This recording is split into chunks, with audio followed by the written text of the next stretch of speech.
আসসালামু আলাইকুম রহমতুল্লাহ। আসলে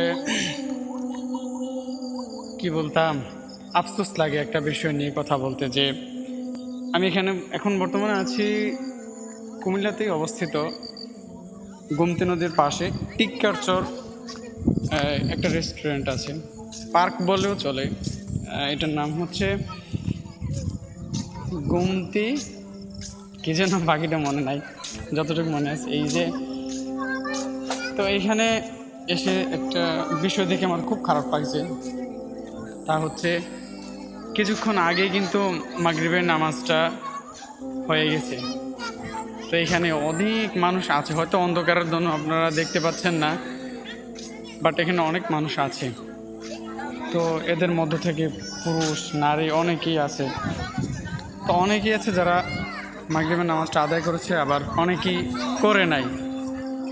আমার এই বিষয়টা খুব ব্যথিত লাগছে যে একজন মুসলিম হিসেবে, অর্থাৎ মুসলমান হিসেবে আমাদের করণীয়টা কি? অন্ততপক্ষে আর কিছু না থাকলে তো দৈনন্দিন 5 ওয়াক্ত সালাত আদায় করবো নাকি? এটাও যদি আমরা না করি তো এর চেয়ে গাফেল আর কে আছে? ভালো লাগে না এই বিষয়গুলো নিয়ে বলতে।